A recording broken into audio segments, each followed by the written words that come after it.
Saludos y bendiciones a todos los amigos y amigas, hermanos y hermanas que nos van a ver en vivo y a todo color por la plataforma de Facebook y más tarde por la otra plataforma que es YouTube. Tenemos ahí ambas páginas en estas dos plataformas, y lo que vamos a hacer ahora es algo que creemos que va a ser de ayuda, de apoyo, de ánimo, de motivación, y sobre todo le va a iluminar, le va a ayudar para entender mejor los tiempos en que estamos viviendo, y también, ¿verdad?, las interpretaciones que se han venido dando acerca de estos pasajes que vamos a estar tocando aquí.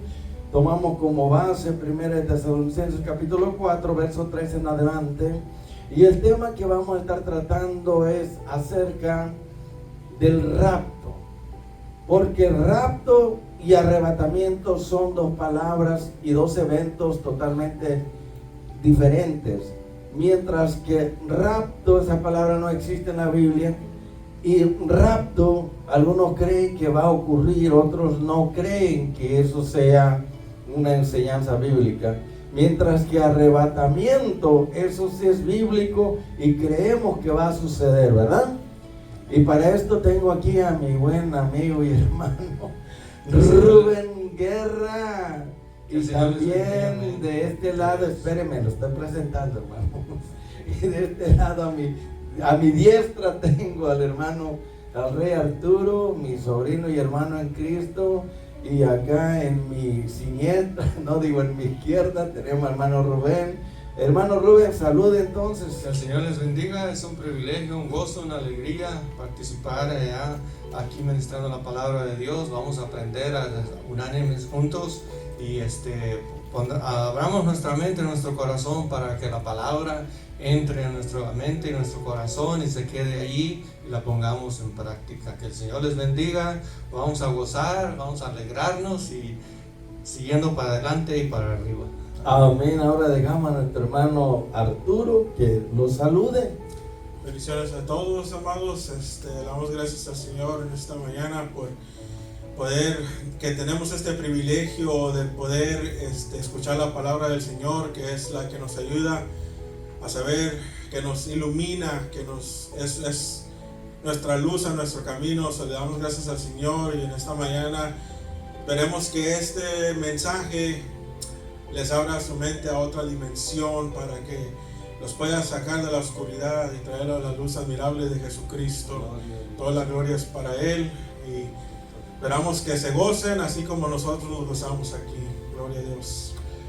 Muy bien, amados, entonces vamos a iniciar con este tema llamado el rapto, ¿ok? No voy a agregar iglesia.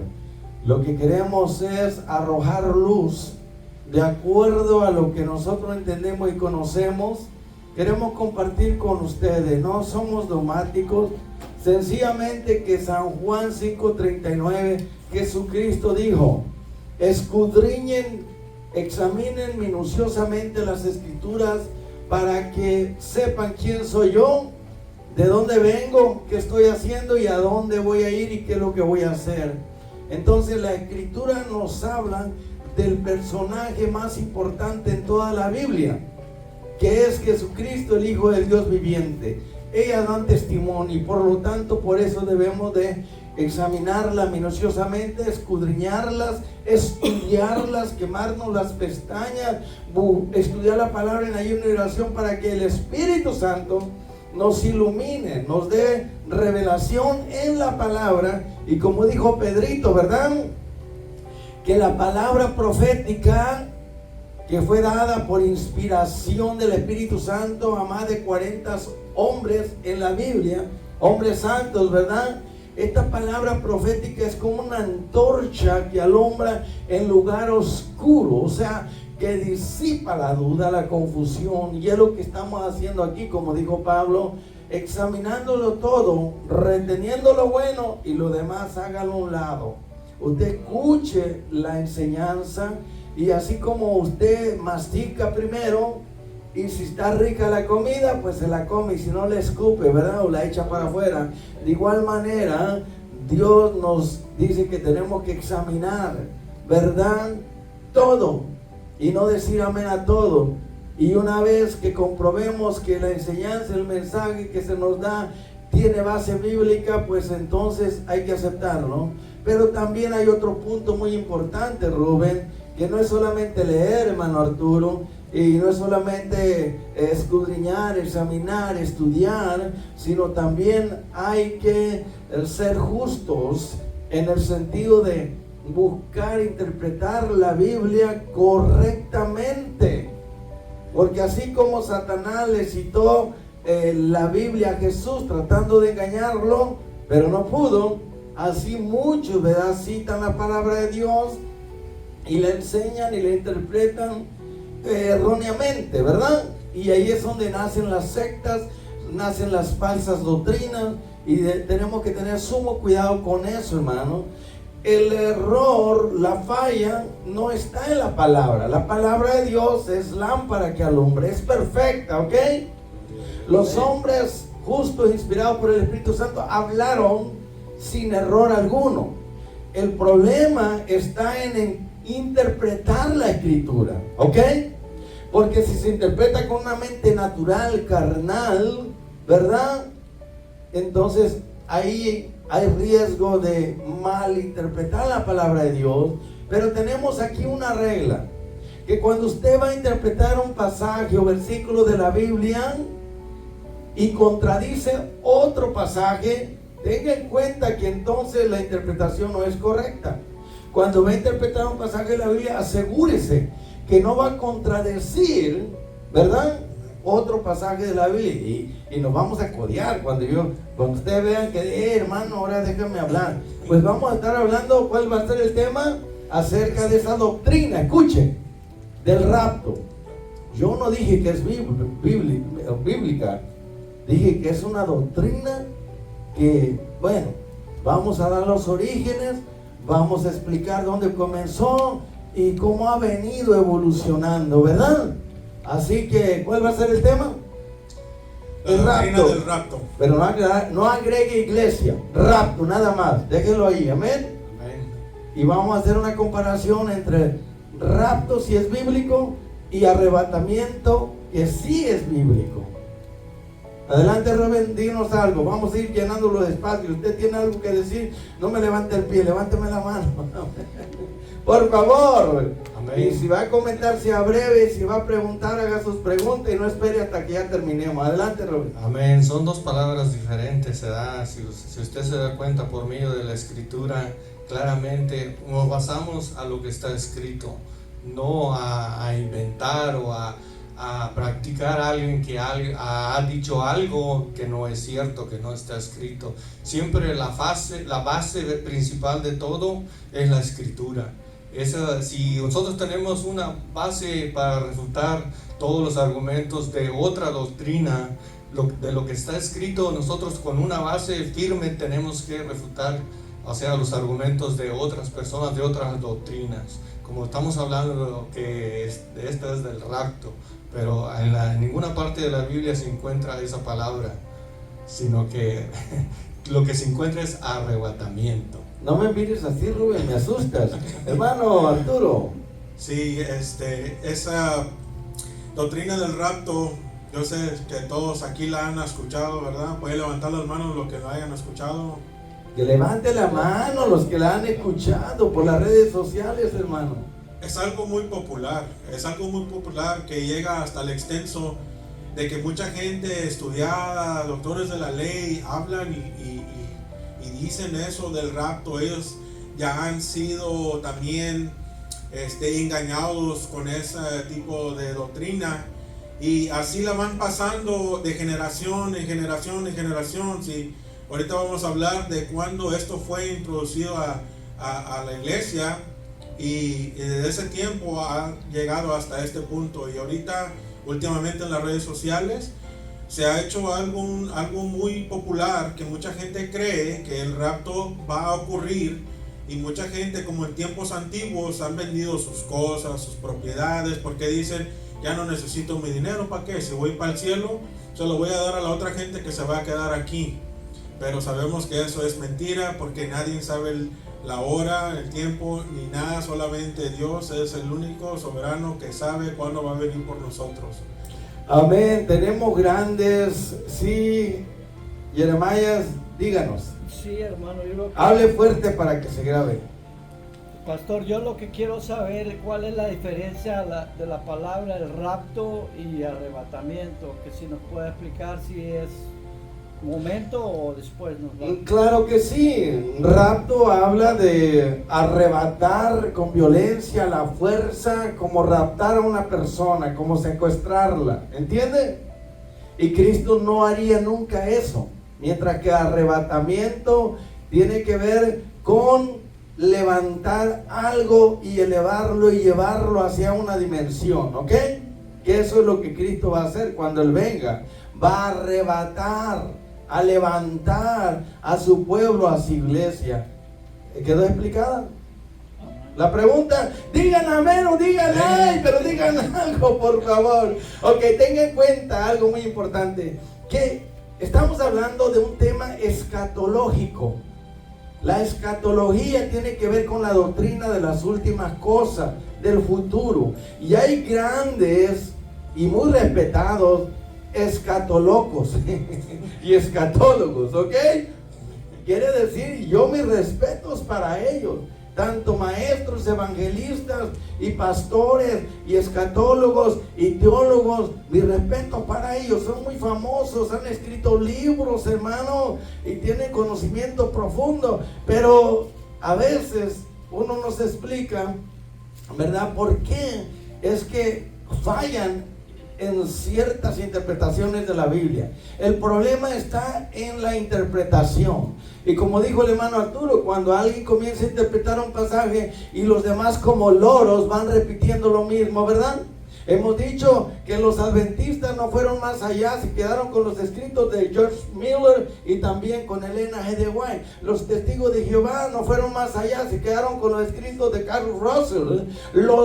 ¿Cómo se llaman los otros del profeta Smith? Los mormones no fueron más allá, se quedaron con los escritos de José Smith. O sea, es un ejemplo. Ahora, esto de la doctrina del rapto se le llama los dispensacionalistas, ¿ok? Ahora, esto es muy importante, que hay tres posiciones escatológicas referente a lo de la doctrina del rapto, que ya hemos dicho y lo vamos a comprobar que no es bíblico. Están los que creen, escúcheme, que Cristo va a venir antes de la gran tribulación, ¿entendió? Y está el otro grupo que creen que Cristo va a regresar a la mitad de la gran tribulación. Y están los otros, que somos nosotros, ¿verdad? Que creemos que Cristo va a venir por su iglesia al final de la gran tribulación. Entonces, tenga en cuenta que son tres grupos los que creen en la interpretación de la segunda venida de Cristo. Ahora yo le pregunto, Robin, ¿cuántas venidas de Cristo hay en la Biblia? No más dos. Dos.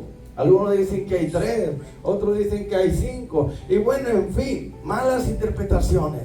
El problema no está en la palabra, está en la interpretación. Y muchos escuchan y aceptan lo que oyen, no lo cuestionan y sencillamente lo van repitiendo como loros. Porque el doctor, ¿verdad? El doctor escatológico, doctor Bolaines o David Aimo, evangelista Gille, o doctor aquel, doctor el otro, y escatólogo este y aquel, que porque él lo dijo, el doctor Armando Adulcin, tiene que ser correcto. Hermano, eso no es verdad. No importa el título, el doctorado en filosofía y letra, en la escatología, en la teología, no importa los títulos que tengan estos rabinos, estos reverendos, ¿verdad? Ellos pueden equivocarse porque son humanos, ¿sí o no? Entonces nuestra obligación es estudiar la palabra, y cuando leemos un libro, escuchamos una enseñanza, un mensaje, nuestro deber es ¿qué? Examinarlo todo, retener lo bueno y lo demás hay que hacerlo a un lado, amén. Porque si no hacemos eso, un escatólogo, un maestro, un teólogo puede malinterpretar un pasaje, y si está mal, un guío, como un ciego guía a otro ciego, los dos caen en ese error. Entonces tenga claro las tres posiciones de los tres grupos, que en la segunda venida de Cristo va a ocurrir. Algunos creen antes de la gran tribulación, otros dicen que a la mitad de la gran tribulación, y hay otros que dicen que va a ser al final de la gran tribulación. Pero luego vamos a explicar más detalles cuánto va a durar esta gran tribulación, ¿ok? Porque según los dispensacionalistas, ellos creen que van a ser 7 años, pero eso lo vamos a comprobar un poquito más adelante. Un vacío que quiera llenar, hermano Rubén. Amén, gloria a Dios. Cuando estamos hablando de esto, de la escritura, o sea, hay muchos que se dejan guiar por los demás, que por lo que ellos creen y opinan y entienden que es así. Como hemos dicho, no somos dogmáticos, pero la misma escritura se interpreta a sí misma. Nosotros tenemos que dejarnos guiar por el Espíritu de Dios. Simplemente y sencillamente la escritura dice que no es de interpretación privada para no entenderla. Simplemente nosotros tenemos que indagar, buscar y ocuparnos en lo que nuestro Señor Jesucristo dijo, ¿verdad? Ya como el hermano lo ha dicho, que escudriñemos las escrituras, ¿verdad? En San Juan 5:39, ¿verdad? Todos sabemos un versículo muy conocido que tenemos que poner en práctica. O sea, no conformarnos, entrar en un conformismo, no porque el doctor fulano dijo esto y yo creo que así es. No, hermano, usted no debe de dejarse guiar, o sea, debe escudriñar, buscar para saber, o sea, cuándo será todo el tiempo esto de los que ellos, ya como nuestro hermano dijo, hay 3 grupos, ¿verdad? Y ya lo explicó.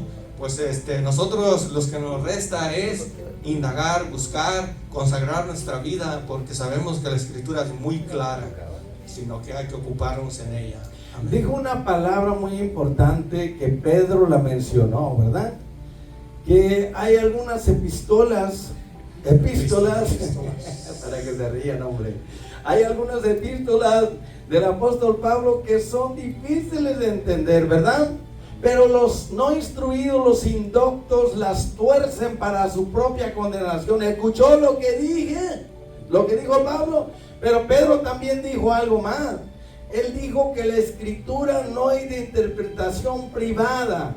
O sea que nadie puede arrogarse la gloria, el honor, la honra de decir, como yo la interpreto es correcto, pero como ustedes la interpretan no es correcto. Nadie puede hacer eso, hermano.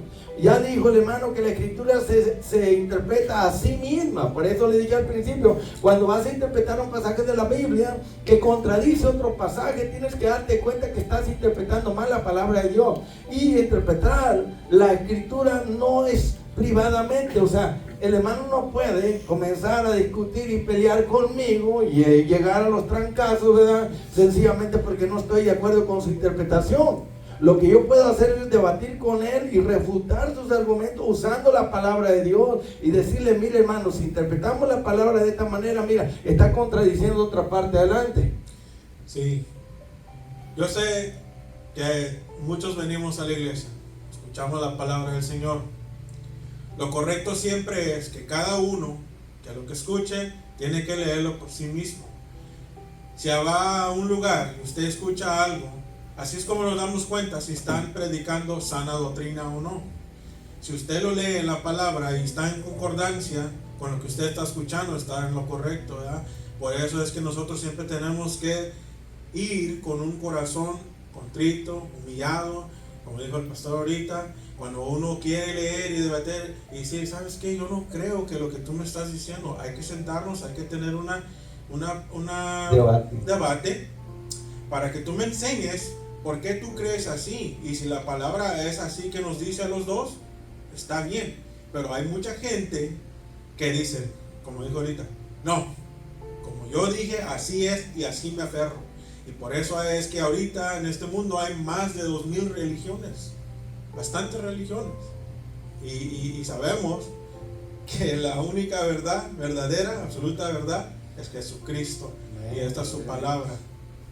Amén. Entonces vamos a continuar, hermano. Cuando tenga algo que decir, hermano, le venga a la mente, avíseme, ¿ok? Amén. Por favor. Está bien. Hable calle para siempre, sonríase que Cristo le ama, hermano. Ok, entonces ahorita vamos a remontarnos a algo bien importante, pero antes vamos a leer aquí lo que tenemos pendiente. ¿Ya lo tienen? Primera de Tesalonicenses capítulo 4, verso 13. Dice: tampoco queremos, hermanos, que ignoréis acerca de los que duermen, para que no se entristezcan como los otros que no tienen la esperanza de gloria que es Cristo, ¿verdad? Porque si nosotros los cristianos, dijo Pablo a los tesalonicenses, si nosotros creemos que Jesús murió y resucitó, así también traerá Dios con Jesús a los que durmieron en él. Note esta frase: así traerá Dios con Jesús a los que durmieron en él. Esta frase es polémica, pero después la vamos a explicar. Por lo cual os decimos esto en palabra del Señor. No es palabra de Pablo, ni mía, ni tuya. Es palabra del Señor.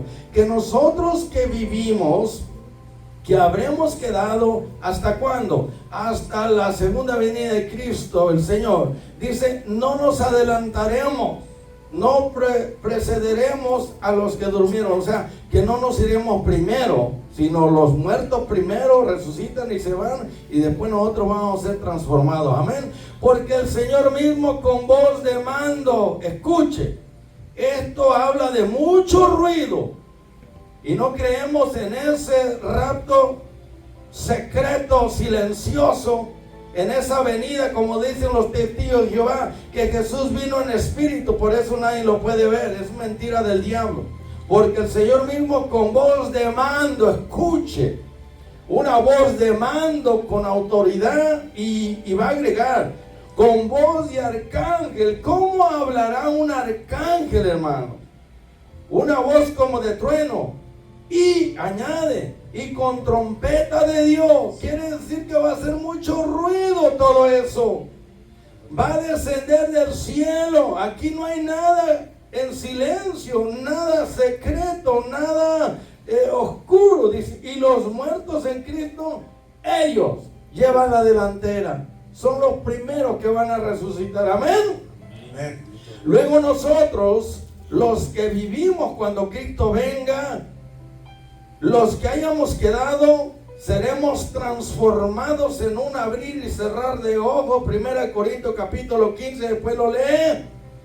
Y una vez que seamos transformados en un abrir y cerrar de ojos, seremos arrebatados, no raptados, hermano. Raptar es tomar con violencia algo, como que el que secuestra a alguien a la fuerza. Cristo no va a hacer eso, hermano. Dice, ¿seremos qué?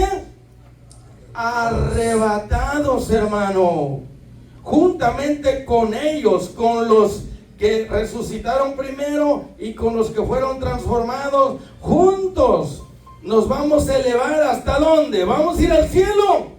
Amén. No dice aquí, hermano, escúcheme, ¿ok? Aquí no dice. Dice que vamos a ser arrebatados para recibir al Señor. ¿A dónde?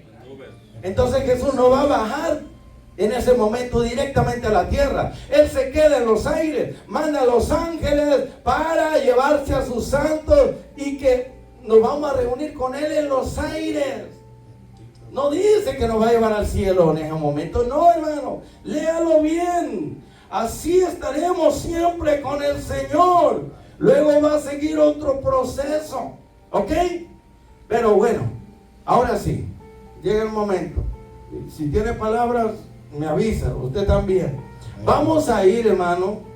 Yo quiero decirles algo. Yo me quemé las pestañas y he estado estudiando por más de 10 años esta doctrina de la segunda venida de Cristo. Ya Rubén dijo que bíblicamente hay solamente dos venidas.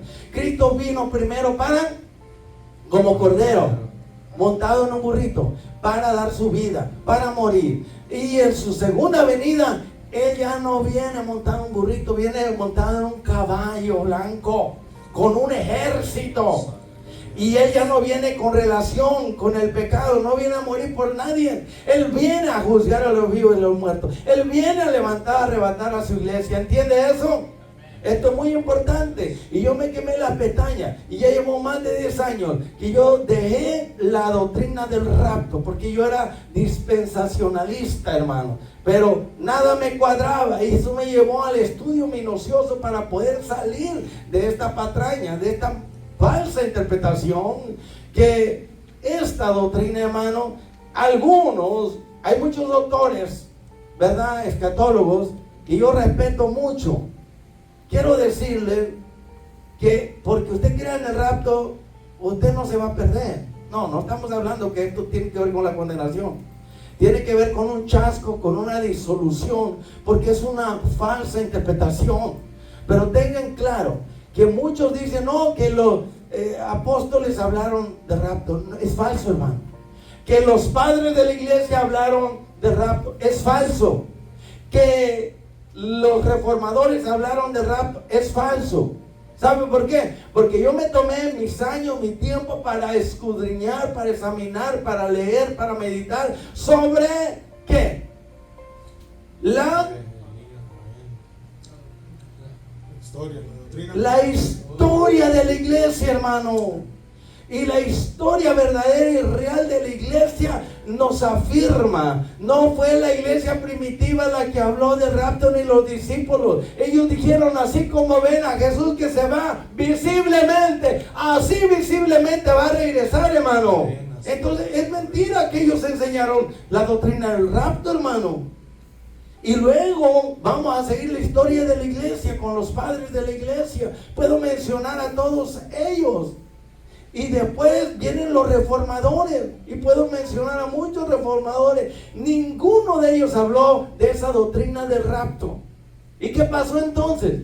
En el año 1830, eso es historia. Pero claro, estos grandes escatólogos no aceptan ciertas cosas que están en la historia. Y ese es el problema. Ellos se aferran y creen en la forma que ellos interpretan la Biblia, y por eso nosotros no podemos quedar engañados, atrapados. Acuérdense, cuando tengan algo que decir, hablen lo que hay para siempre. Me estoy emocionando. Vamos con el origen de la doctrina del rapto.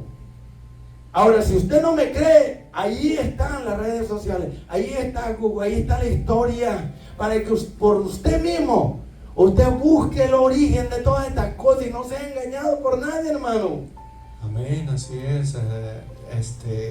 Si usted se da cuenta, es muy importante entender y conocer la historia bíblica, pero también no está nada de mal de que usted y yo busquemos y aprendamos historia secular de afuera del mundo para darnos cuenta, porque muchas veces la gente dice, no, pues es que no sé por qué ellos dicen eso, o así como ellos dicen, así es. Pero no, realmente la escritura es bien clara y nosotros sabemos, nos hemos dado cuenta que en ninguna parte de la Biblia están hablando, o sea, más de que estas partes del arrebatamiento de nuestro Señor Jesucristo.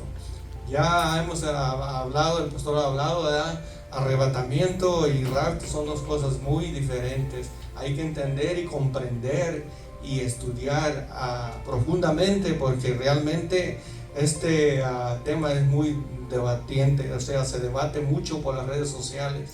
Si usted se da cuenta, ve YouTube o abre las redes sociales y usted se da cuenta que siempre están hablando de eso. No sé si usted se indaga o busca, pero yo sí lo hago. Y dijo una fecha ahorita muy importante, historia, 1830, estamos ya casi en el 2030, entonces significa que esta doctrina lleva casi 200 años que se está predicando, y por eso, como le estaba diciendo hace rato, si uno recibe un mensaje y uno no toma el tiempo como el pastor para quemarse las pestañas, para uno decir, ¿sabes qué? Déjame ver si esto es verdad. Esa doctrina sí nos puede hacer mal, sí nos puede hacer daño. Porque si uno baja la guardia y dice uno, al cabo que Cristo ya va a venir, ¿para qué tengo que yo mantenerme? ¿Para qué yo tengo que seguir adelante si el Señor ya viene por mí? No, es que no se trata de eso. La cosa es de cada vez seguir luchando y seguir preparado y permaneciendo firme en lo que estamos haciendo. Amén. Esa fiebre, hermano, de estar siempre diciendo que Cristo ya viene, dando fechas. Usted lo escucha por las redes sociales, estos alarmistas. Los primeros que comenzaron con eso fueron ¿quiénes? Los testigos de Jehová, que en el año 1914 dijeron que Cristo vino a la tierra, pero nadie lo vio, porque dicen que vino en espíritu. Y son ellos gnósticos, porque ellos creen que Jesucristo resucitó en espíritu, no creen que resucitó en cuerpo. Pensaban los discípulos que era espíritu, que era un fantasma. Dijo, ¿tiene algo que comer aquí? Démelo, les voy a comprobar que soy yo mismo. Le enseñó, ¿verdad? La marca de los clavos en las manos, en los pies y todo. Soy el mismo, pero con un cuerpo glorificado, ya no sujeto a la muerte. ¿Entiende eso, hermano? Y han dado muchas fechas los testigos de Jehová de la segunda venida de Cristo, los mormones, los adventistas, como dice el hermano. Han engañado a la gente haciendo que venda sus propiedades, que cierre sus negocios, que dé todo lo que tiene, y se han ido hasta ciertos lugares a esperar ahí la segunda venida de Cristo. Cristo dijo, nadie sabe ni el día ni la hora en que el Hijo del Hombre va a venir, hermano. Si alguien dice está aquí o está allá, no lo crean, porque esas son patrañas, son engaños del enemigo. Por eso tenemos que tener mucho cuidado, ¿entienden? Pero ahora vamos a entrar, vamos mejorando todo esto. Pero sea breve, hermano.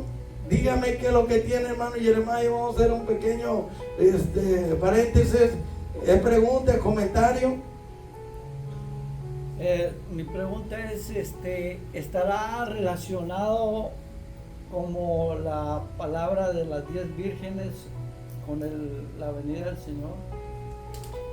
Bueno, esa es una parábola que tiene que ver con la preparación de la iglesia, ¿ok?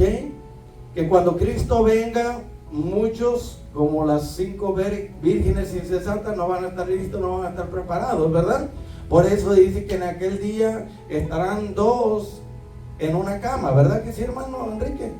Uno es tomado y el otro es dejado. Estarán 2 mujeres moliendo, ¿verdad? El Señor está hablando de esta forma porque, para que le entiendan. Porque ahora pues ya casi no se usa eso, ¿verdad? Una se va y otra se queda. 2 estarán en el campo, agricultores trabajando. Uno se va y otro se queda. Y da la parábola, que es una ilustración tomada del reino natural para explicar una verdad espiritual. Y está hablando de 10 vírgenes, que 5 están preparadas, y cuando viene el Señor se la lleva y se cierra la puerta. Y 5 pues no están listas ni preparadas y pues se quedan, hermano. Quiere decir que cuando Cristo venga en su segunda venida, no todos van a resucitar, no todos van a ser transformados. Porque acuérdese, bienaventurado y santo el que va a ser resucitado en la primera resurrección. La segunda resurrección vendrá después, pero es para condenación. Ok, le respondí la pregunta, hermano. Correcto. Entonces ahorita vamos, ¿a dónde vamos ahorita? ¿Para adelante, para arriba? Vamos al origen de la doctrina del rapto.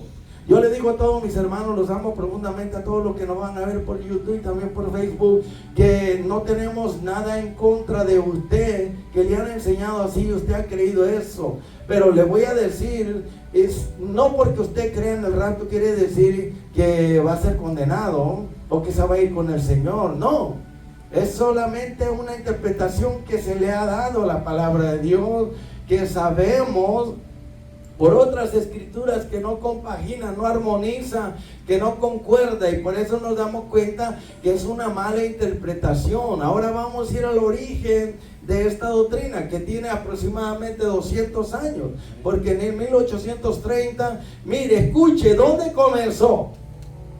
Hermano Cielo, escuche, ¿dónde comenzó? A lo mejor usted ya sabe, ¿verdad?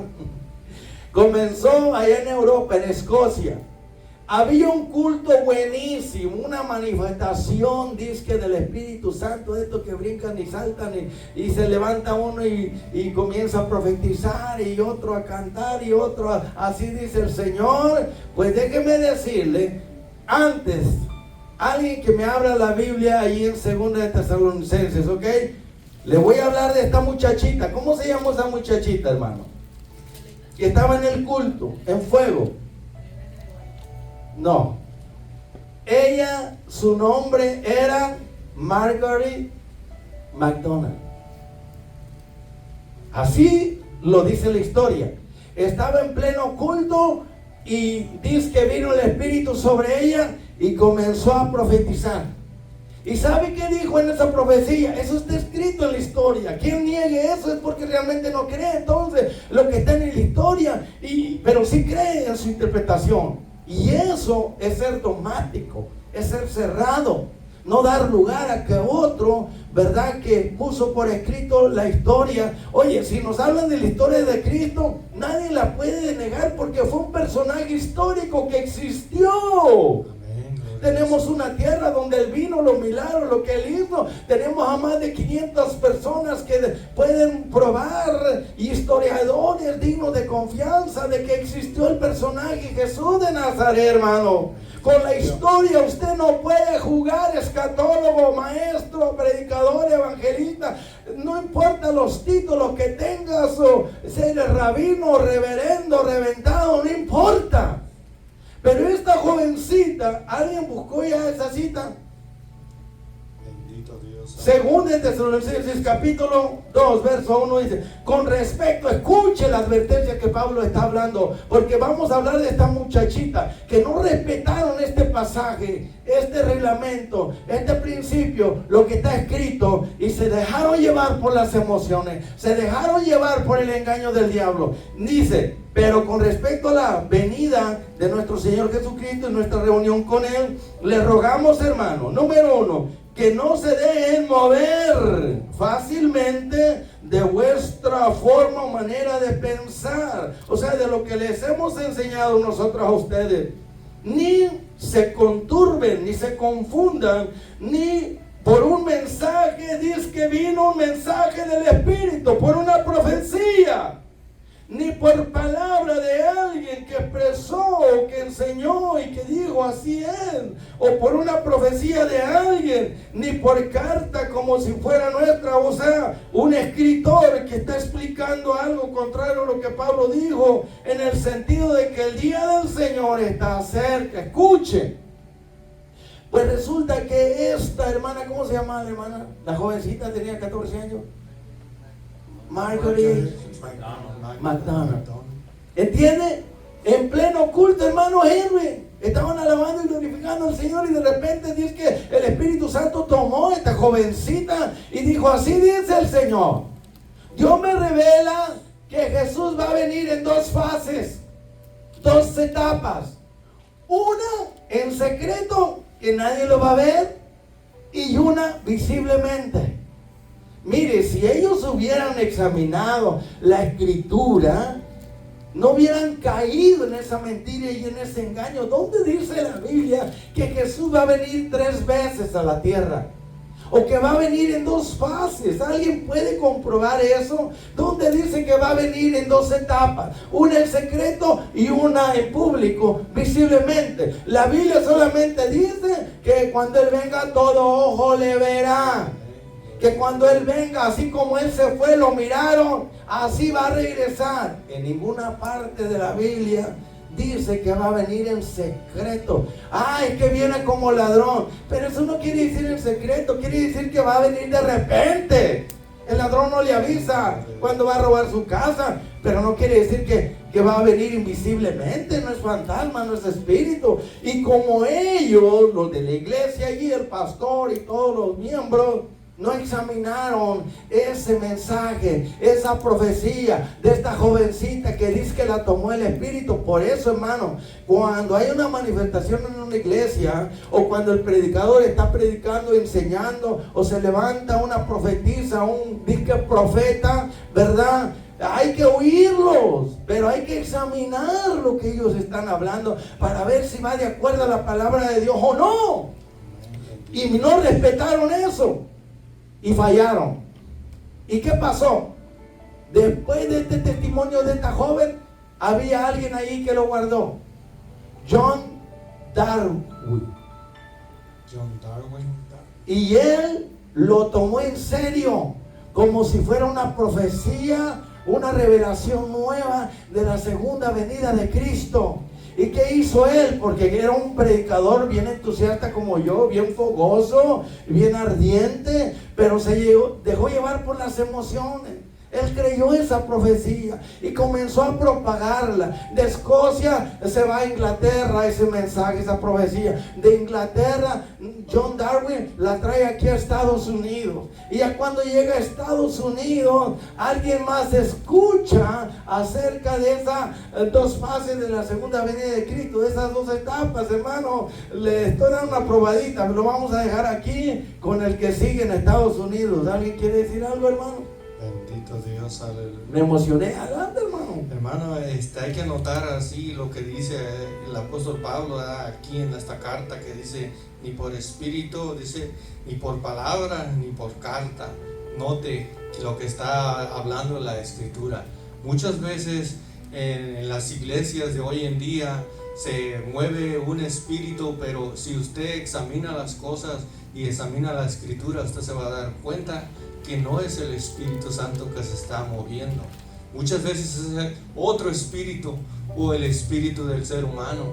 Por eso hay que estudiar la escritura y indagar más y más, porque el Espíritu Santo nos da el discernimiento de saber qué es lo puro, qué es lo verdadero. No, si usted examina la escritura que dice que probar todos los espíritus, porque no todos son de Dios. Acuérdese lo que dice la escritura. O sea, nosotros como hijos amados tenemos que estudiar y probar los espíritus, porque muchas veces usted y yo nos damos cuenta que quien está hablando por ciertas personas, ciertos predicadores o ciertos hermanos que se levantan en una congregación, puede ser un mal espíritu o puede ser el espíritu del ser humano. Porque realmente cuando usted examina las cosas y se da cuenta que verdaderamente es el Espíritu de Dios que está hablando, concuerda con la Escritura, es el Espíritu de Dios que está hablando. Amén. Entonces quiere decir, le arrebaté la palabra, hermano, porque usted también hermano, puede hacer lo mismo. Amén. Que en la iglesia hay tres espíritus que se manifiestan. Está el espíritu humano, los que están llenos de orgullo y soberbia y que se creen santurrones y más espirituales que otros, y dicen, así dice el Señor.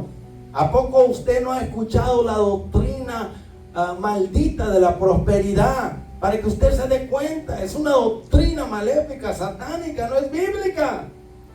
El diablo trató de engañar a Jesús con la doctrina de la prosperidad y le dijo, todos los reinos del mundo y la gloria de ellos te lo doy si tú postrado me adoras. Ahí está la doctrina de la prosperidad, para que usted se dé cuenta, es falso. Nosotros estamos en contra de eso. Pero también, hermano, no solamente el espíritu humano se puede manifestar en la iglesia, porque hay hombres y mujeres que se dicen profetas y se creen más espirituales que otros y dice, así dice el Señor me habló y me dijo, y dan un mensaje y uno tiene que examinarlo, y cuando tú lo examinas, mire, ese mensaje contradice la palabra de Dios. Que el Señor me dice que si donas tu casa, tu carro, tus cosas, tus posesiones, que si das $1,000 o $10,000, el Señor me está diciendo que te va a prosperar, hermano. Eso es una mentira. Y el pueblo se come todo eso. Se lo traga, para decirlo mejor, ¿verdad? No lo mastica. Pero también está el espíritu demoníaco, satánico, que se puede manifestar en una congregación, en una iglesia, ¿sí o no? Espíritus de adivinación que van a traer doctrinas de demonio. Pero por último está el Espíritu Santo, que es el que queremos que se mueva, se manifieste, que hable, que haga una obra especial en la gente, la redarguya de justicia, de pecado y de juicio, la toque, la haga llorar para que se convierta, se reconcilie, para que sea restaurado, ¿sí o no? Tres espíritus. ¿Cómo se llama el primero? Espíritu humano. Cuando usted vaya a una iglesia, una congregación, tenga en cuenta eso. Segundo espíritu, Satanás o los demonios se puede manifestar, porque cuando Jesús fue a la sinagoga, ahí estaba el endemoniado, pero el endemoniado deja quieto a los religiosos, pero cuando llega uno que está con la unción, comienza a manifestarse el espíritu satánico diabólico. Número 3, Espíritu Santo. El Espíritu Santo que vino para enseñar, instruir y guiar a la iglesia. ¿Dónde nos quedamos entonces? Vamos a dar lugar al hermano Arturo y luego vamos a volver a Estados Unidos, ¿ok? Sí, ahorita que está hablando, ¿verdad?, de la muchachita, ¿verdad?, Margaret McDonald, que se pone a pensar eso, ¿verdad? Eso, cuando usted empieza a estudiar de otras religiones, así, por eso está una de las religiones más grandes del mundo, que es Islam, ¿verdad? Dice que el profeta Mohammed también le fue dado una revelación a él, y de ahí, ¿qué pasó? Ángel Gabriel. El ángel Gabriel. Por eso esto empieza a crecer y luego se hace grande. Esa religión es falsa, sabemos que es falsa, no es algo que viene de Dios, ¿verdad? Y por eso siempre tenemos que, como dice ahorita, cuando escuchamos que gente profetiza, estar seguro que esa profecía viene del Señor. Y solamente así es que nos vamos a dar cuenta. Mientras que esté alineado con la palabra del Señor, no hay problema, ¿verdad? Pero cuando escuchamos que ellos profetizan por sí mismos, como dice la doctrina de la prosperidad, eso aquí en Estados Unidos sobreabunda. ¿Sí, hermano? Adelante, hermano. Un comentario. Yo creo, hermanos, que como muchos creen que en la iglesia nomás el Espíritu de Dios se mueve, y el error de ellos es que lo creen así y dejan pasar por alto que también, como dice usted, el espíritu satánico y el espíritu del hombre también se mueve, y creen que en la iglesia solamente se mueve el Espíritu de Dios, y por eso se van con ese error de que creen que todo lo que el hombre habla, o las personas, los que profetizan o en el púlpito, creen que eso es de Dios, y por eso vienen tantos errores y fallas. Así es como se aprovechan de la gente, ¿verdad? Uno viene aquí humildemente queriendo ser guiado por el Espíritu Santo de Dios, ¿verdad? Uno no va a creer, no, Él está en el púlpito, Él es santo, Él no nos va a mentir, pero no es así. Y por eso es que hacemos estas enseñanzas, para que los que nos están escuchando de todo el pueblo de Dios sepan que no es así. Acá, como dijo nuestro pastor ahorita, nosotros somos humanos, erramos, cometemos errores.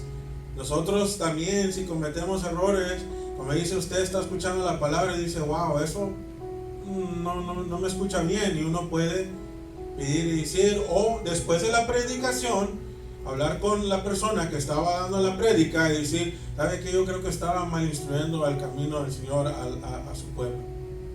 Gloria a Dios. Entonces, de Escocia, de esta joven, yo dije McDonald, algo así, ¿verdad? En Escocia, estábamos en Escocia, salimos de Escocia, ¿verdad? Con esta joven llamada Margaret McDonald. Ok. Esta jovencita que estaba en la iglesia, pero no hubo quien discerniera qué tipo de espíritu se estaba manifestando, dando una profecía y, por así decirlo, iniciando una doctrina demoníaca que no es bíblica, porque los demonios son expertos en eso. El diablo es más iglesiero. Los demonios vienen a la iglesia y vienen a perturbar y vienen a engañar, y el que no está preparado, ¿verdad?, se le roba la bendición y va a ser enseñado, instruido en la iglesia. Pare de sufrir. Viene a la iglesia y piensa que va a parar de sufrir, y sale de la iglesia peor que como vino. Entonces, esta jovencita, ya en pleno culto en aquella iglesia, el pastor y todos los diáconos que estaban allí no discernieron, aceptaron esa profecía. Luego John Darwin la escucha ese mensaje y le gustó, dijo, oh, es una revelación buena, nueva, nuevecita. Y así va mucha gente. Ellos quieren algo, una palabra fresca, palabra nueva, una nueva revelación, ¿verdad que sí, hermano Henry? Entonces, John Darwin, un predicador fogoso y entusiasta, que era sensacionalista, amaba al Señor, ¿verdad? Pero la ignorancia Dios no la justifica, ¿verdad?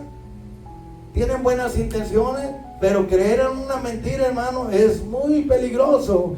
Él trae de Inglaterra, de Escocia a Inglaterra, de Inglaterra viene ese mensaje, esa enseñanza a Estados Unidos. Cuando llega a Estados Unidos, lo escucha alguien que también lo emocionó y le llamó la atención.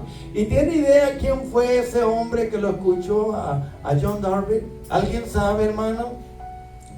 ¿Han leído la Biblia Scofield? Nadie ha leído esa Biblia que fue tan famosa en los años de los 80, donde tiene sus comentarios dispensacionalistas, tiene muchos comentarios, pero hay muchos que leen la Biblia y como son Biblias de estudio, piensan que los comentarios que alguien puso allí que son correctos. Y Scofield fue el que hizo una Biblia, la 1960, pero le agregó comentarios, y en esos comentarios es donde él incluyó las 70 semanas de Daniel, donde él incluyó la doctrina del rapto. ¿Entiende ahora?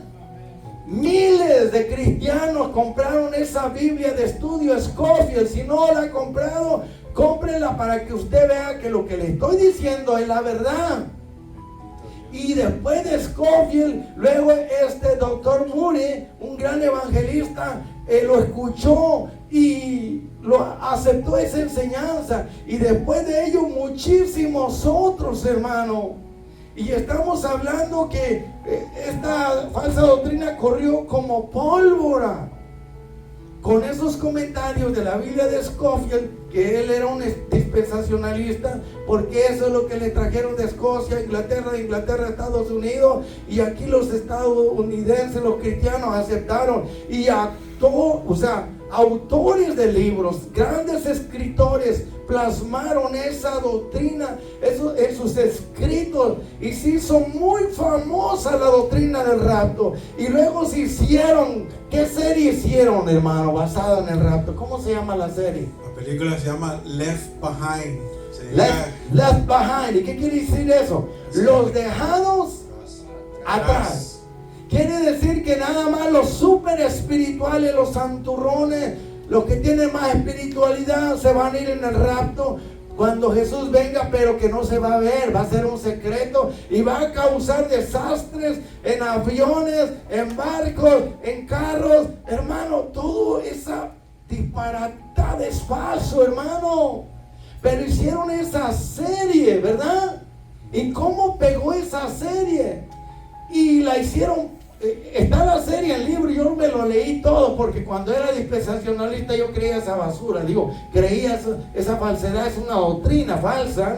Y luego miré toda la serie en películas, hermano, y han sacado un montón de películas, han hecho famosa esa doctrina del rapto, hermano, que no es bíblica. Disculpe, esa es mi posición, ¿ok? Yo no estoy condenando ni juzgando a nadie, sino que lo llamo a que usted no se conforme con estos grandes escatólogos que le han enseñado eso, hermano. ¿Por qué usted por sí mismo habla, hermano? Amén.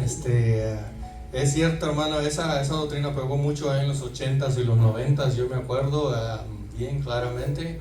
Yo también estudiaba y siempre estuve creyendo por mucho tiempo que así era, creía yo, porque realmente, yo no indagaba tan profundamente ni buscaba y me conformaba, decía, sí, bueno, pues así es, así muchos creen hoy en día. Y realmente examinando la escritura y viendo todas estas cosas, ¿usted qué opina? ¿Qué espíritu se movió por medio de esta joven? ¿El mal espíritu o el espíritu humano? Yo he llegado a una conclusión, que es lo que se encarga Satanás de hacer. ¿Qué opina usted, hermano? Si quiere comentar o decir algo tocante a lo que estamos hablando, ¿qué clase de espíritu o qué espíritu se movió por medio de ella? Porque claramente nos damos cuenta que no fue el Espíritu Santo. Indague, busque, lea la escritura como estamos hablando.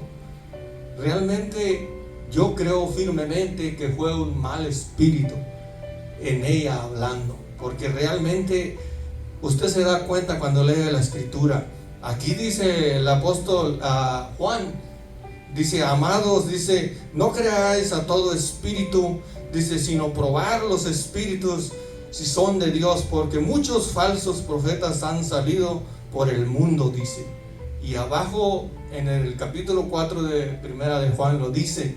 En el capítulo 4 y verso 1 usted se va a dar cuenta qué clase de espíritu está hablando. Por eso muchos caen en el error, y hasta cierto punto hay que entender y comprender que la escritura es muy clara, y hay que salir de la ignorancia de aquello que aprendimos que está mal. No porque nuestros padres nos enseñaron una doctrina o unas enseñanzas que hasta cierto punto, cuando usted y yo nos damos cuenta que están mal, que no está correcto como está escrito en la escritura. Porque indagando y buscando la historia que está en la escritura y la historia secular, nos damos cuenta del origen, de dónde viene todo.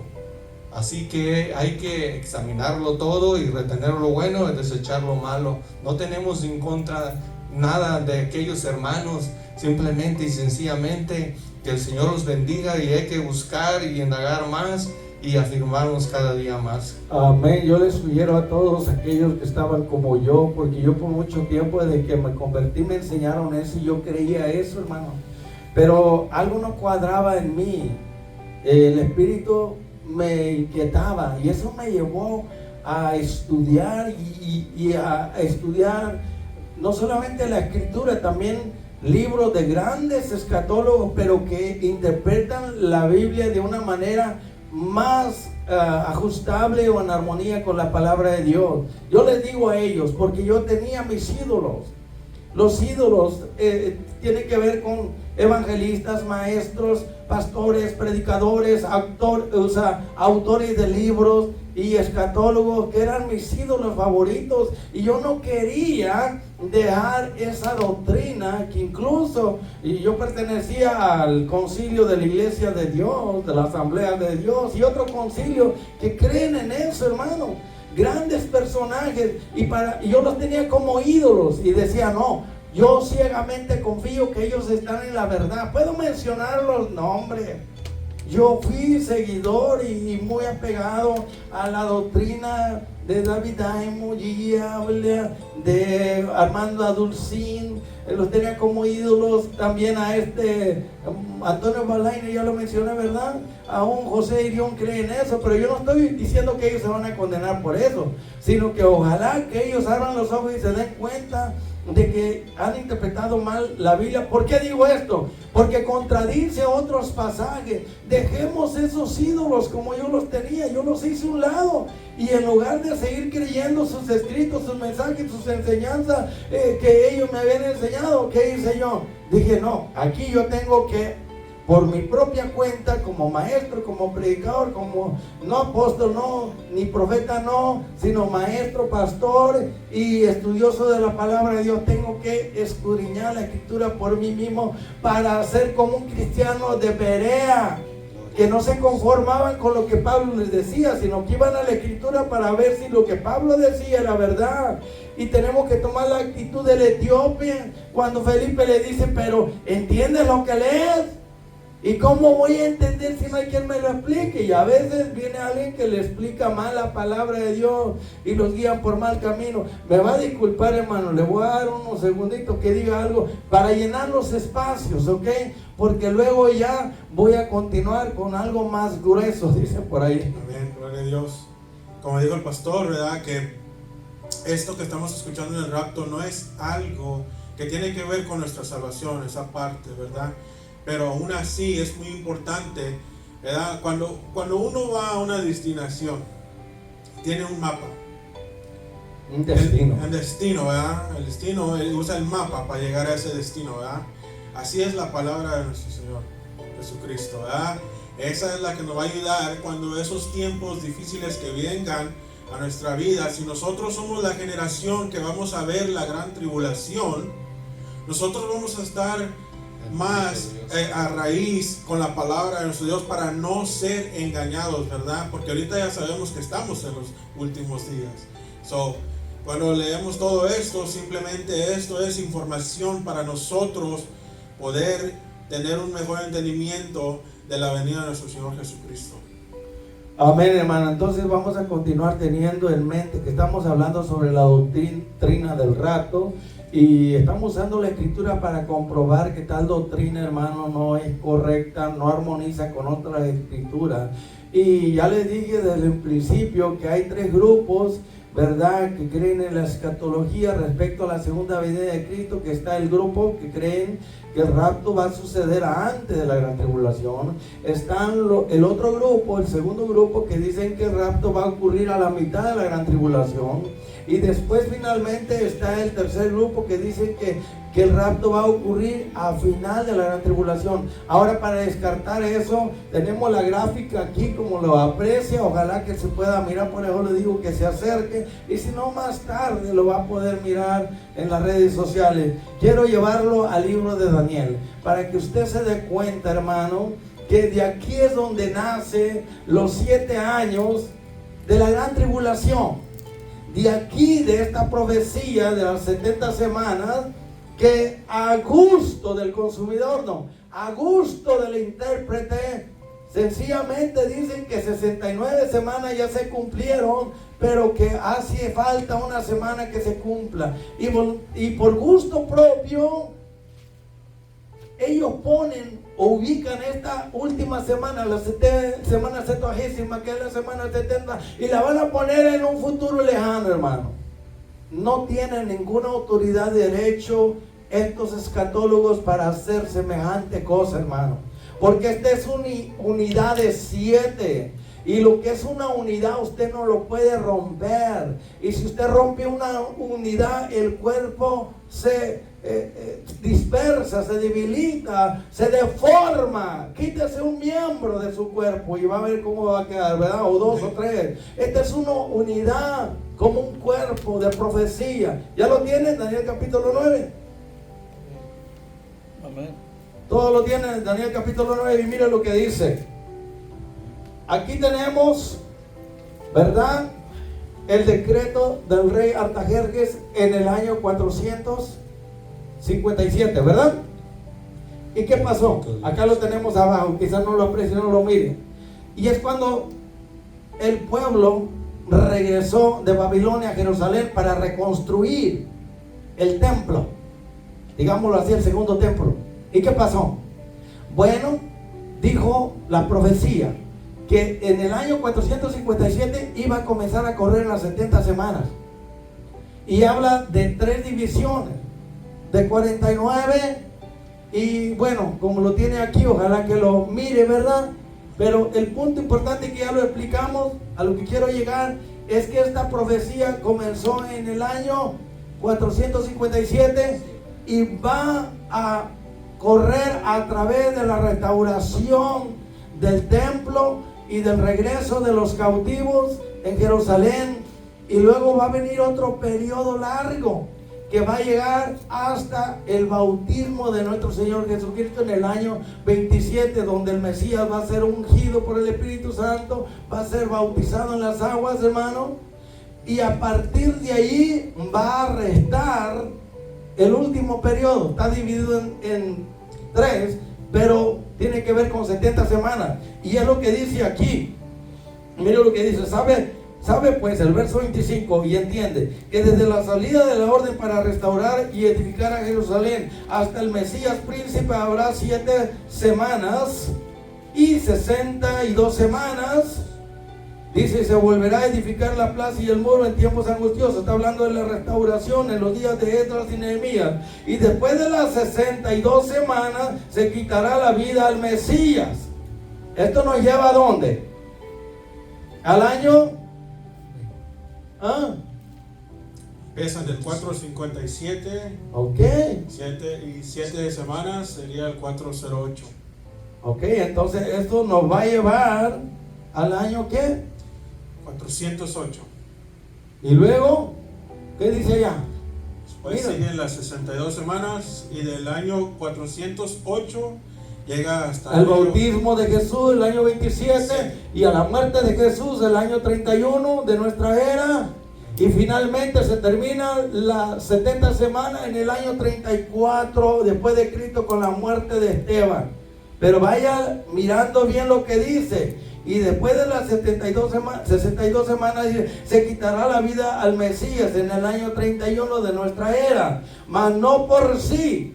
Quiere decir que lo van a matar y lo crucificaron. Y el pueblo de un príncipe que ha de venir destruirá la ciudad y el santuario. Está hablando de Tito, el general romano, que en el año 70 vinieron los romanos y destruyeron el templo de Jerusalén. Es una profecía que Jesucristo mismo dijo, ¿verdad? No quedará piedra sobre este lugar. Él está profetizando en el año, vamos a decir, 32 aproximadamente, o 31, antes de morir, que fue ese año en que murió. Está profetizando de que va a ser destruido el templo de Jerusalén. Pero no se cumplió luego, sino a 40 años más tarde, en el año 70 de nuestra era. No quiero confundirlo, quiero ser lo más claro que pueda. Y sigue diciendo en el verso 27, y por otra semana, ve que hace unos paréntesis y sigue lo mismo. Y ahí es donde muchos se equivocan. Y por otra semana, ¿qué es una semana? 7 años, ¿verdad? Confirmará el pacto con muchos. Aquí es donde muchos se equivocan, hermano, porque ellos adjudican a este personaje y lo confunden con Cristo. Ellos dicen que es el anticristo, hermano. ¿Qué rayos tiene el anticristo de hacer un pacto, verdad, con el pueblo de Israel? Porque esta profecía era para el pueblo de Israel, que iba a venir el Mesías, en el año 27 iba a ser ungido, bautizado, y en el año 31 iba a dar su vida. Pero antes de morir, en la Pascua, Él hizo un pacto con muchos. Esta es la copa de la sangre, o sea, del pacto que por mucho va a ser derramada. Está hablando que es Jesucristo el Mesías el que va a hacer un pacto con la casa de Israel, porque ya estaba profetizado, hermano. ¿Cómo Cristo o Dios va a hacer un pacto con los gentiles, con el anticristo, un gentil? O sea, que no pertenece al pueblo de Dios, porque muchos han dicho que va a ser un judío. Es una mentira, hermano. Comprobado con la Biblia, él no va a ser judío. ¿Ok? Pero muchos lo enseñan también, y son estos mismos. Pero dice, por otra semana, escuchen, 7 años.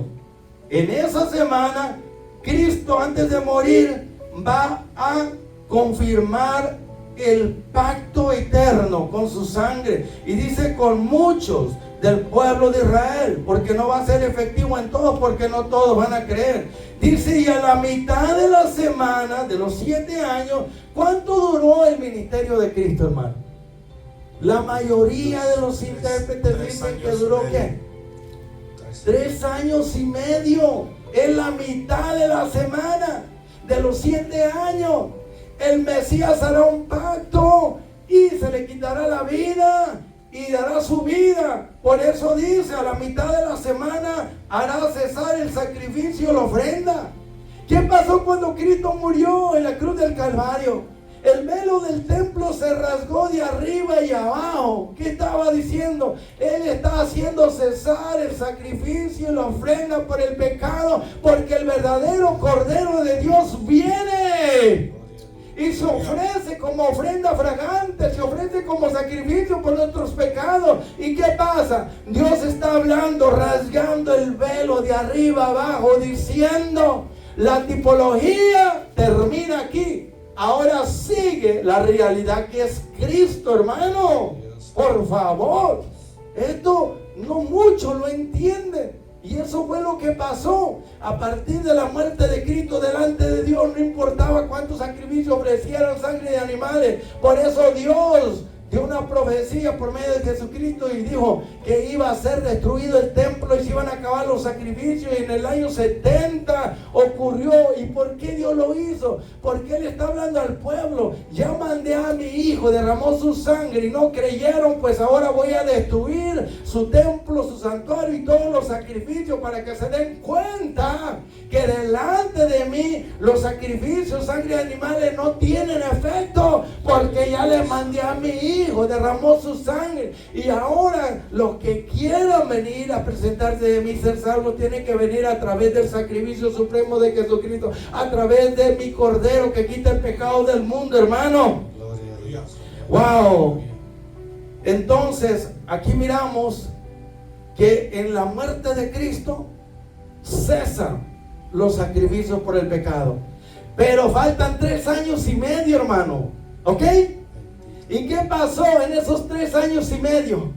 Vino el Espíritu Santo del cielo en el día de Pentecostés, llenó a los 120 que estaban ahí, fueron llenos del Espíritu Santo y comenzaron a predicar, a confirmar la muerte y resurrección de Cristo. Comenzaron, hermano, vamos a decir, a esparcir esa buena noticia que el Mesías ya había venido, morido y resucitado, y el Espíritu Santo comenzó a usarlo, confirmando el pacto que se hizo con la casa de Israel.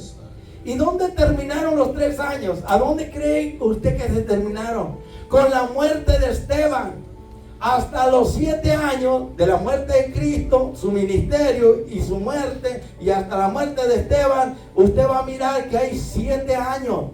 Ahí termina con la muerte de Esteban, y ya no se predica más a los judíos. Dice que por la muerte de Esteban se desata una gran persecución, y mire, cada uno se va por todo el mundo a predicar el evangelio. Porque ya las 70 semanas se cumplieron con la muerte de Esteban. Está tan claro, hermano, que ya Dios se dirige a los gentiles.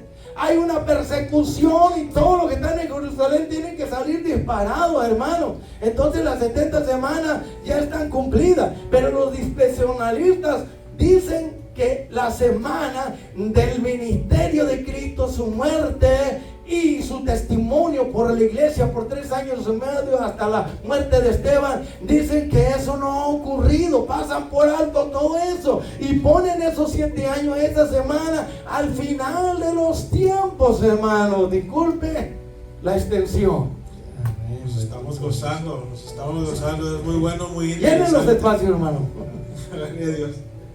Sí, pues como lo están viendo y teniendo aquí esta información es algo que nos ayuda a entender, ¿verdad? Con fotos y hasta con notas tiene ahí, ¿verdad? Que en el bautismo tienen las fechas que nos ayuda ahí. Es muy claro, del año 27 al año 34 son 7 años que representan las semanas, ¿verdad? Esa es la última semana de las 70 que se cumple ahí, y así como lo está acá explicando nuestro pastor, yo digo que es más claro que el agua.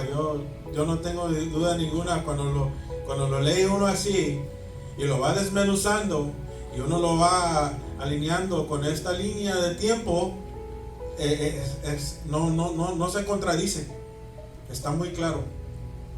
Amén, bendito Dios. Se puede entender fácilmente porque realmente cuando leemos la escritura nos damos cuenta, ¿verdad? Cómo se cumplió todo ya, y muchos creen que todavía falta por cumplirse. Por esa causa las personas hoy en día creen en eso de la doctrina del rapto, porque están en una explicación o una doctrina errada, porque realmente nos damos cuenta por medio de la escritura, leyendo y entendiendo, escudriñando la escritura, que la verdad ya pasaron todo ese tiempo, las 70 semanas que dice la escritura. Así ya está cumplido. Simplemente y sencillamente nosotros realmente, yo digo, ¿verdad? Porque yo no creo en los que dicen del rapto, que va a venir antes de la tribulación, otros que va a venir en medio de la tribulación. Si realmente en capítulo 24 de Mateo los está diciendo, ahí lo dice bien claramente. ¿Qué dice, hermano? Vamos a ver lo que dice Mateo capítulo 24, el verso 29 o 31. ¿Alguien lo tiene, hermano? Para así que lo lean, si pueden, fuerte, en alta voz, con voz de trompeta. Mateo 24, en el versículo 29 dice, ¿qué dice? Inmediatamente después de la tribulación de aquellos días, el sol se oscurecerá y la luna no dará su resplandor, y las estrellas caerán del cielo y la potencia de los cielos será conmovida. Entonces aparecerá. ¿Qué va a aparecer en el cielo, hermano? Y según los judíos, miren, ellos estaban esperando a un guerrero victorioso montado en un caballo blanco con los ejércitos del cielo. Pues esa es la señal del Hijo del Hombre. En Apocalipsis capítulo 19 miramos a ese guerrero victorioso que es Cristo, que dice Rey de Reyes y Señor de Señores. Está montado sobre un caballo blanco y los ejércitos celestiales le siguen, hermano. Por eso dice, entonces aparecerá la señal del Hijo del Hombre en el cielo y todo ojo le verá. Apocalipsis 1:7, ¿verdad?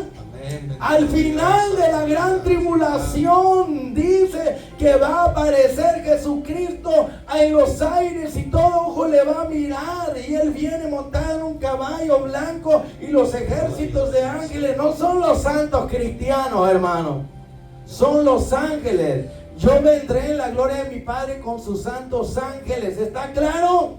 Porque Él viene por sus santos que están en la tierra, hermano. Y aparecerá la señal del Hijo del Hombre en el cielo, dice, como dijo Pablo, allá en el cielo, en los aires, allí en el primer cielo. Y entonces lamentarán todas las tribus de la tierra y verán al Hijo del Hombre viniendo sobre las nubes del cielo con poder y gloria. Y ahí se queda Jesús en los aires, en el cielo, con sus ejércitos, y manda a sus ángeles. Miren lo que dice: y enviará a sus ángeles con gran voz de trompeta, lo que estamos hablando ahí en Tesalonicenses capítulo 4, ¿verdad? Y juntará a sus escogidos de los 4 vientos o 4 ángulos de la tierra, de un extremo del cielo hasta el otro. Entonces Jesucristo no viene inmediatamente a la tierra, Él se queda allá en el cielo.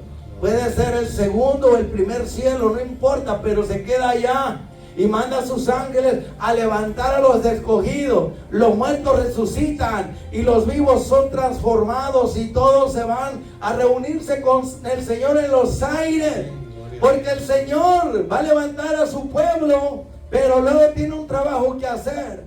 Al falso profeta y al anticristo lo van a enviar vivos al lago de fuego, lo van a estrenar. Pero los otros pecadores que van a tener la marca de la bestia, el Señor los matará con el resplandor y el espíritu de su boca, con esa espada que sale de su boca, con la autoridad de su palabra. Ojalá que me explique lo mejor que pueda para que usted me entienda. Y cuando el Señor esté en los aires, levanta la iglesia, Él comienza un juicio contra el anticristo y el falso profeta y contra sus seguidores, los que tienen la marca, y los van a mandar al lago de fuego, hermano. Y una vez que ya Jesucristo está con su iglesia, los sobrevivientes que van a estar aquí en la tierra, Jesús baja con su iglesia y pone su pie sobre el monte de los olivos y se parte en dos, y ahí comienza el juicio de las naciones. Mateo capítulo 25, y que Él va a decidir quiénes van a ir a la derecha para entrar al reino milenial, y los que van a ir a la izquierda, que van a ir al castigo eterno. Hermano, entienda cómo es el orden que dice la Escritura. Mire, segunda de Tesalonicenses, para que usted me entienda mejor, y ya estamos cerrando, no importa, esto es una conferencia de 4, 3, 5 horas, ¿verdad? Aguante y soporte, esto se está grabando. Lo que queremos es hacerlo en una sola parte. ¿Para qué? Para que cuando usted lo ve, lo oiga y lo relea, ¿verdad?, se dé cuenta y entienda mejor. Segunda de Tesalonicenses capítulo 2, si lo tienen ahí, ¿verdad? Vamos a ver lo que dice. Si alguien lo que él quiere leer con trompeta, con una voz tronante, hágalo. Y si no, pues no lo voy a esperar. Dice: pero con respecto a la venida de nuestro Señor Jesucristo, en nuestra reunión con Él, le rogamos, hermanos, que no se dejen mover fácilmente por sus emociones, de vuestro modo de pensar, tal como nosotros les hemos enseñado a ustedes la doctrina de la segunda venida de Cristo. Dice: no se conturben, no se confundan, ni por espíritu, quiere decir por una profecía, hermano, ni por palabra, quiere decir por un mensaje, ni por carta, por libros escritos, como si fuera de nosotros, dice Pablo, en el sentido de que el día del Señor está cerca. Está hablando de la segunda venida, hermano. Queda claro que Pablo entiende que el diablo y los demonios van a tratar de engañar a la iglesia. Ahora, mire lo que dice. Sigamos leyendo.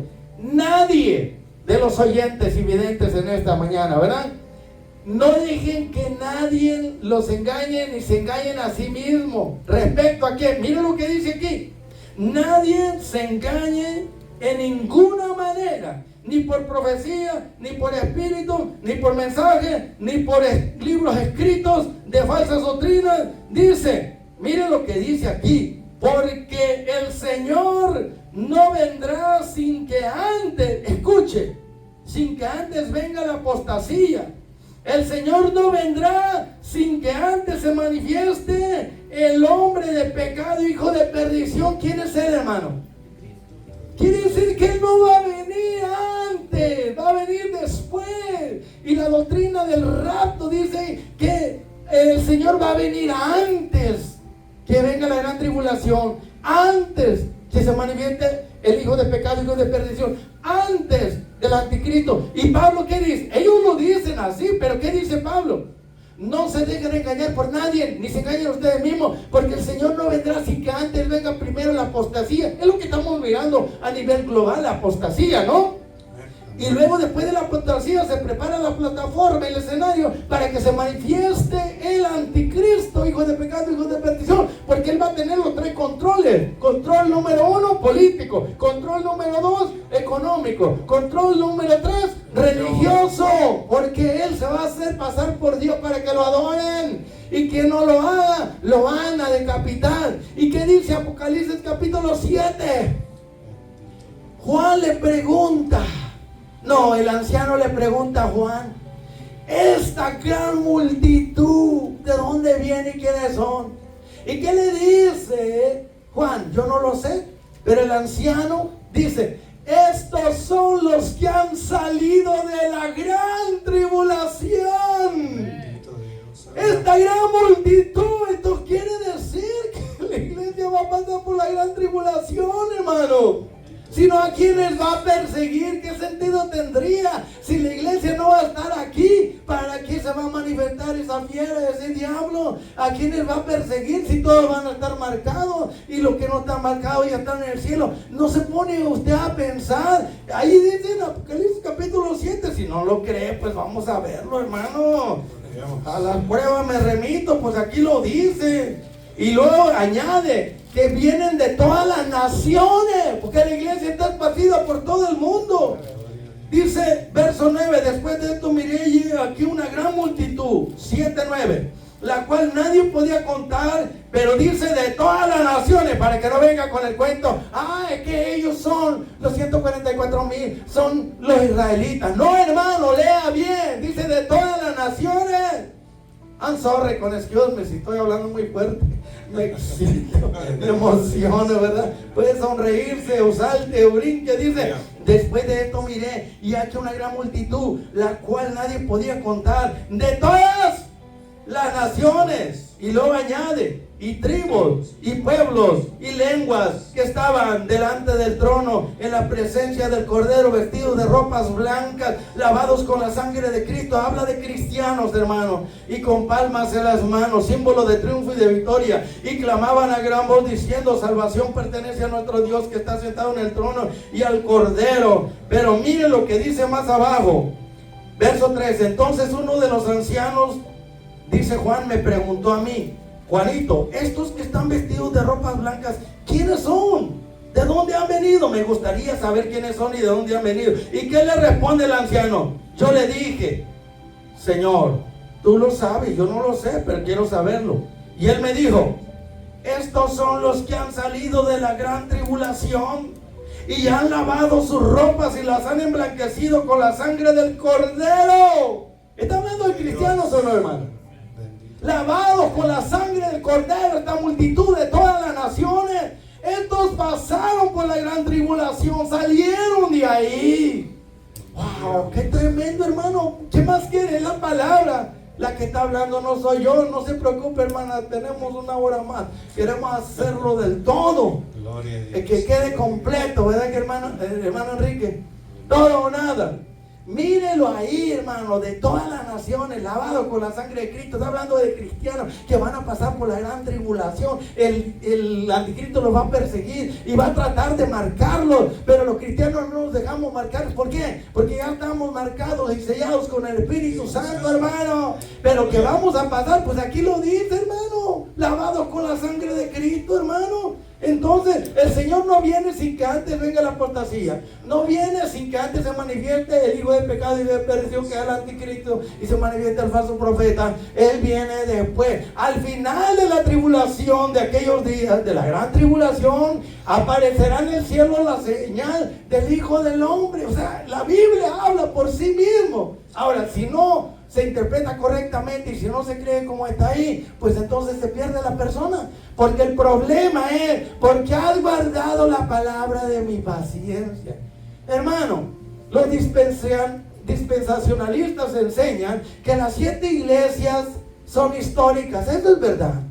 Pero que cada iglesia tiene que ver con un periodo de la historia, y eso es falso. Porque la iglesia fue perseguida desde el inicio. Cuando llegó a Roma, Nerón y los demás emperadores comenzaron a quemarlos vivos, a perseguirlos. Se puede decir también que fue una gran persecución, ¿sí o no? Una gran tribulación para la iglesia naciente, hermano.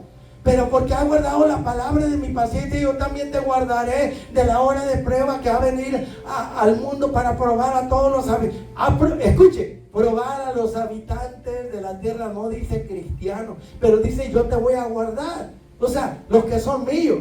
Y luego usan Enoc, un tipo de rapto. ¿Qué rayos tiene que ver Enoc con el rapto, hermano? En el arrebatamiento la iglesia no va al cielo, se queda en el aire con Cristo. Ahí no dicen que desapareció y Dios se lo llevó, pero no dice a dónde se lo llevó, ¿o sí dice? ¿Hay alguien aquí que me diga dónde fue Elías?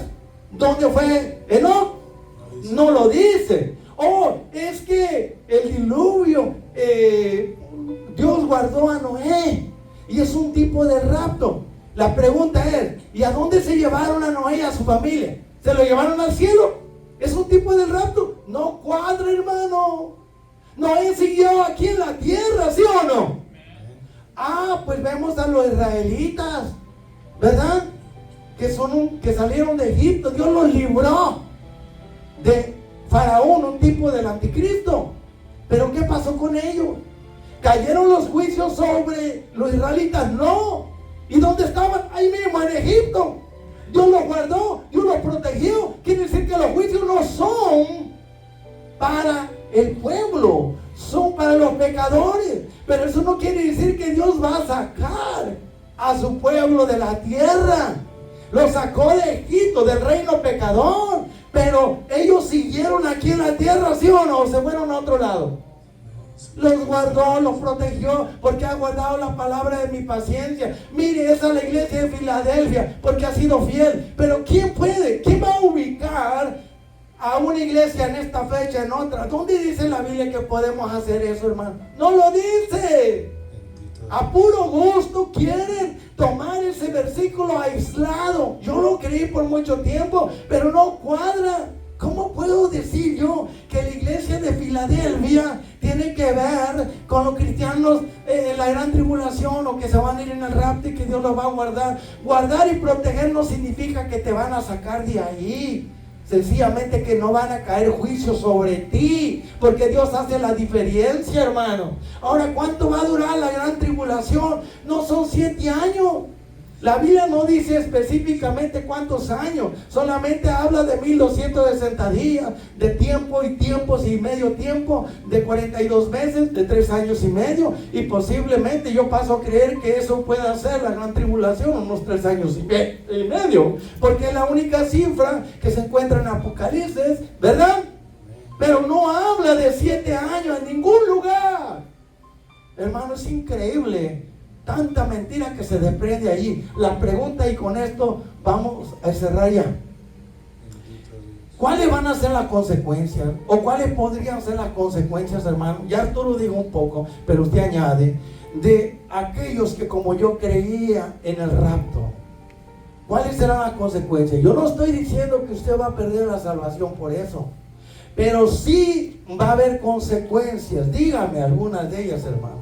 Bendito Dios, sí, hermano, las consecuencias. Fuerte, Robert. Las consecuencias pues son muy tristes, y es difícil, ¿verdad? Porque realmente por no haber aceptado la palabra de verdad, vino el engaño y el espíritu de error a ellos, por no haber aceptado lo que es la verdad. Creyeron más a la mentira que a la verdad. Por eso estamos hablando de este tema, porque es muy polémico en las redes sociales, y como hemos dicho, si usted se da cuenta. Número 1, dígame una consecuencia más. Amén, bendito Dios. Y usted también. Amén, las consecuencias pues van a ser muy tristes, dolorosas. Aquí se van a quedar a sufrir las plagas y todo lo que está escrito en la escritura que va a venir para las consecuencias para los que se van a quedar, porque pues después de todo que venga de nuestro Señor. Hago un paréntesis, disculpa la interrupción, hermano. Los juicios que van a caer van a ser sobre lo que tenga la marca de la bestia. La iglesia va a estar aquí, pero ella no va a ser tocada, va a ser protegida.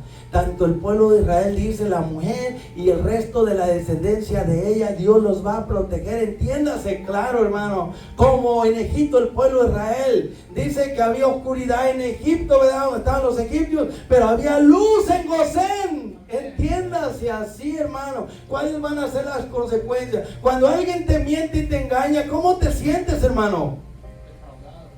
Entonces tú vas a mirar que va a venir el anticristo, va a comenzar la marca y no ha venido Cristo. Nadie ha sido arrebatado, no ha habido choques, accidentes de aviones, de automóviles, todo ha quedado en paz y tranquilo, no pasó nada, pero ya comenzó la marca, ya está ese gran hombre y muchos van a decir, no, ese no es el anticristo todavía porque el rapto no ha ocurrido, ¿verdad?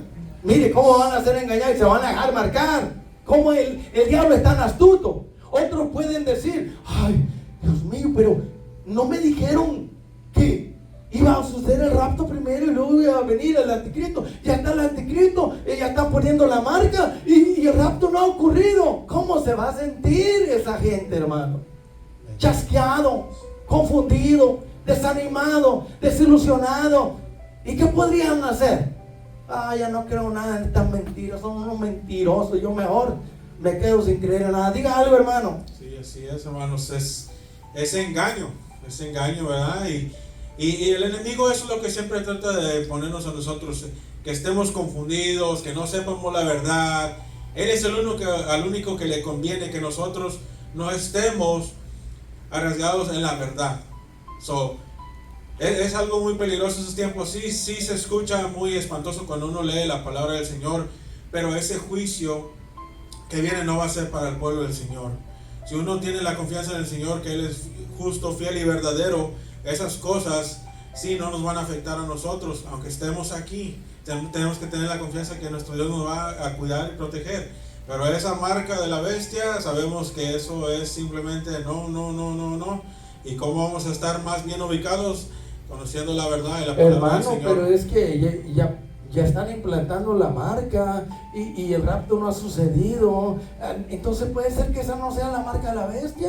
Pues yo me la voy a poner. Miren cómo trabaja el enemigo. Pongámonos a pensar lo que dice la Biblia, no lo que dicen ciertos intérpretes, hermano. Y lo más delicado, hermano, de todo esto es que la gente va a decir, no, pues yo no creo en esas mentiras. Unos dicen una cosa, otros dicen otra. Me dijeron que iba a suceder el rapto antes de la marca. A lo mejor eso no es la marca. Y se van a dejar marcar, sacando su boleto al infierno. Va a haber una gran confusión. Pero el cristiano que no es movido por la palabra, que sabe bien que la iglesia va a pasar por la gran tribulación, pero la iglesia va a estar aquí, pero los juicios no van a caer sobre la iglesia, sino sobre los que tengan la marca de la bestia. Entiéndase claro, hermano. Ahora, no tiene que creernos a nosotros, crea lo que está escrito y los pasajes que hemos dado, examínenlo por usted mismo, como el que dicen que el rapto, agarran pasajes, hermano, como este que estamos tomando en 1 Tesalonicenses capítulo 4 verso 13 en adelante, y agarran esos pasajes que el rapto, dos mujeres estarán moliendo, una desaparece y la otra sigue allí moliendo. Que en el rapto dos estarán acostados en una cama, uno desaparece, así lo muestran y así se creen ellos, y el otro se queda ahí. Y dos estarán en el campo trabajando en una fábrica, uno desaparece, se va y comienzan a llorar los familiares y el otro se queda. Hermano, ahí no está hablando de un rapto, por favor. Ahí está hablando que cuando Cristo venga y esté en las nubes, Él va a mandar a sus ángeles para que se lleve a unos y a otros los deja. Y a uno los resucita y otros se quedan en las tumbas. A uno los transforma y se los lleva y otros se quedan aquí, hermano, para recibir el juicio. Pero no van a ser 7 años. Cerrando con esto, disculpe, vamos a donde comenzamos. Mire lo que dice. en 1 Tesalonicenses capítulo 4, verso 14 dice: porque si usted y yo creemos que Jesús murió, ¿usted lo cree? Amén. ¿Y por qué murió Él? Por nuestros pecados. ¿Y usted cree que Jesús resucitó? ¿En espíritu o en cuerpo? Cuerpo. Entonces, la resurrección de Cristo te salva, te justifica, te declara libre. Y sigue diciendo, aquí está la polémica también de estos raptistas. Dice: así también traerá Dios con Jesús a los que durmieron en Él. Mire, cerramos con esto. Es delicado, mala interpretación, pero aquí está muy claro para el que tiene revelación de la palabra. Cuando dice que Dios traerá con Jesús, ¿quién resucitó a Jesús? Dios. ¿De dónde lo trajo? De la tumba. ¿Y dónde está Jesús ahora? A la diestra de Dios.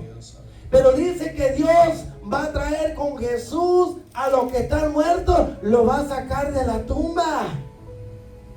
Y los que están vivos, Dios los va a traer a través de Jesús, porque es el cuerpo de Cristo. Estén vivos, serán transformados. Pero hay un detalle, un punto importante. Dice que Dios va a traer. ¿Qué quiere decir? Que cuando usted muere, su espíritu se va al tercer cielo, al paraíso, pero su cuerpo queda en la tumba. Entonces, Dios va a traer para unir tu espíritu y lo va a poner en un cuerpo glorificado. Va a ser el mismo cuerpo como el de Jesús, pero va a ser glorificado, ¿entiende?